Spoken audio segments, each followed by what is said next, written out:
Really hard to do that though. I mean, I'm trying to look like when there's one-way streets, I'm looking down there, checking. But if somebody's really flying, there's really nothing you can do. I mean, if someone is doing like 80 miles an hour through one of these streets, which I saw somebody doing that on the 125th Street, a guy was being chased by 2 cops. But that's one of those situations where you just can't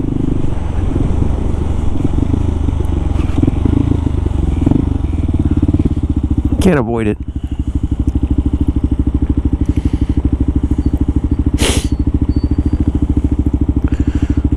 Yeah, I'm gonna go right through the MetLife building, take you guys through that. It's fun.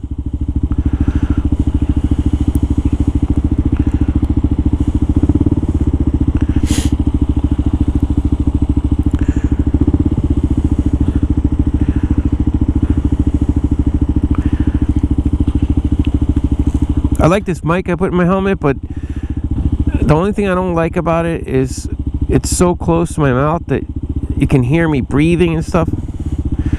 It must be annoying for people with my videos. It's really good sound though, and it doesn't seem to be affected by the wind.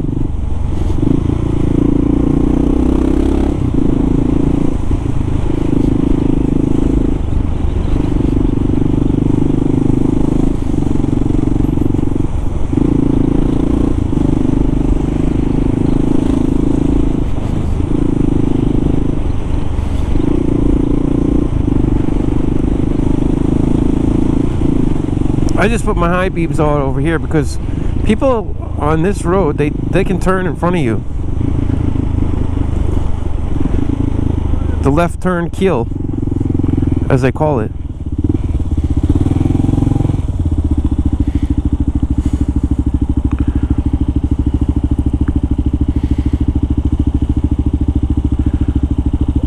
This area is kind of quiet for this time. Usually this would be jammed like with cars. I'd have to split my way through everything.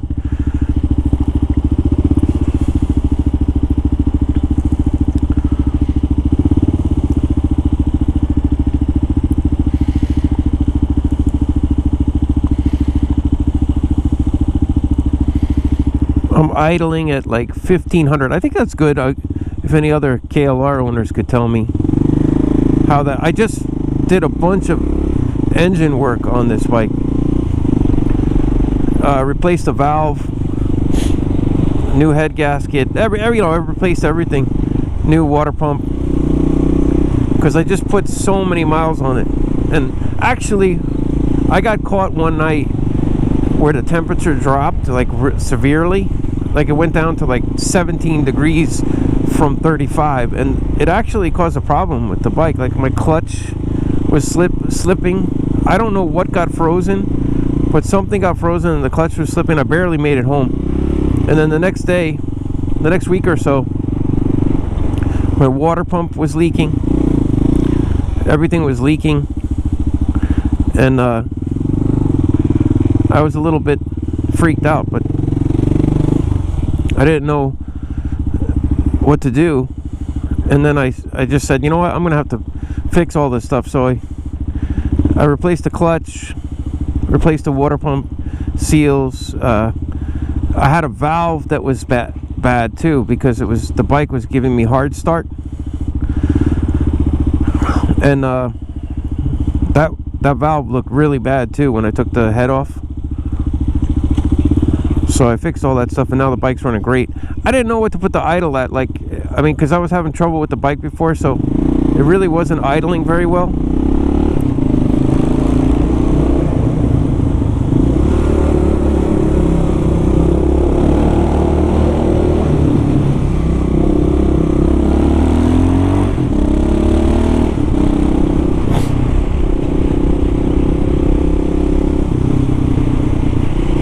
Oh, this is from that movie I Am a Legend. Yeah, that's pretty good. That was a pretty cool scene when he was like alone and he had his mannequin. I think it was on this side, and his dog got bit over here.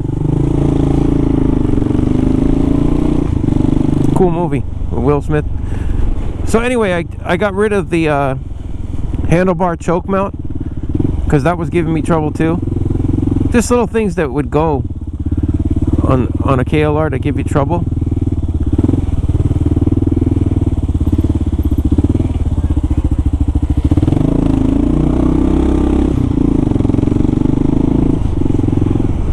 And I got rid of that.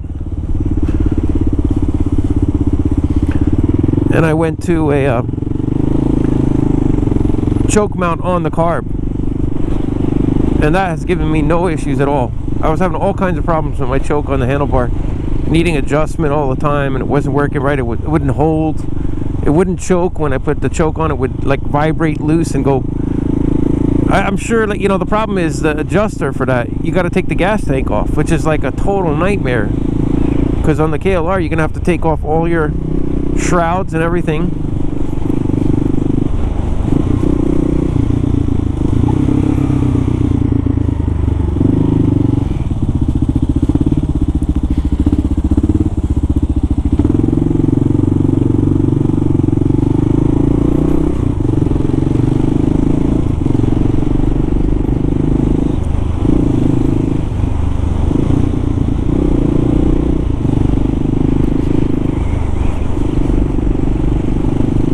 So I went with that choke knob on the carb. They have a conversion for that for the KLR. I highly recommend it. It was so good. I mean, it just basically got rid of all my choke problems.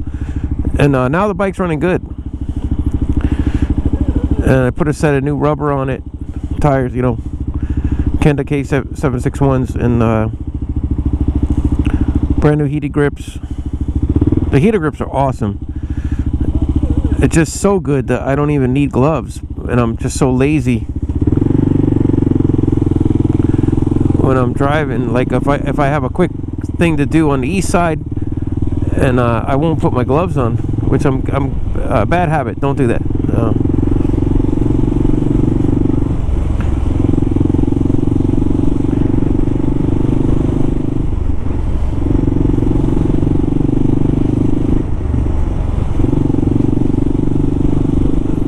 And now the bike's running good. Idle, I don't know, I guess I'll see in summertime. I'm wondering if other KLR riders idle their bike so that it's like barely about to stall, or do they idle at 1500, which is recommended in the manual. It seems to be pretty good at 1500, but when you're in stop and go traffic in the city, I wonder if that would overheat the bike. It'd be interesting to, in the summertime, I can just quickly lower it. It's no big deal. The idle adjustment screw is right on the side of the carb.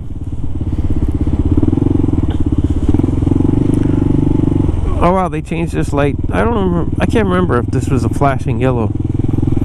That's pretty good. Yeah.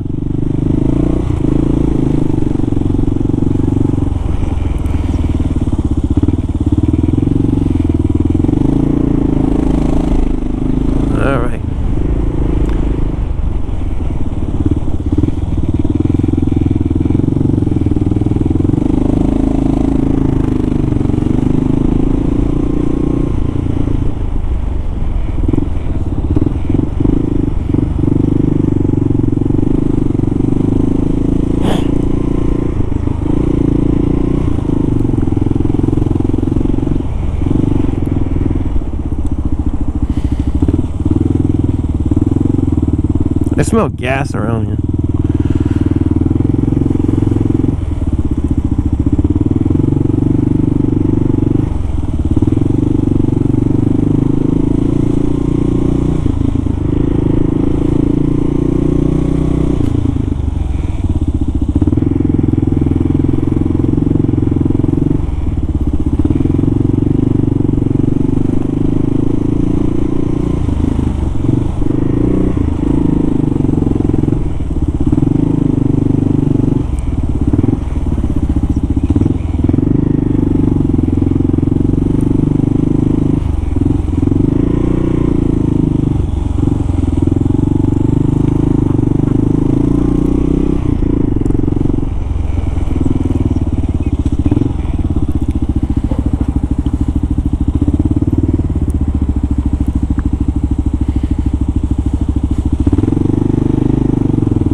Alright guys, I'm here.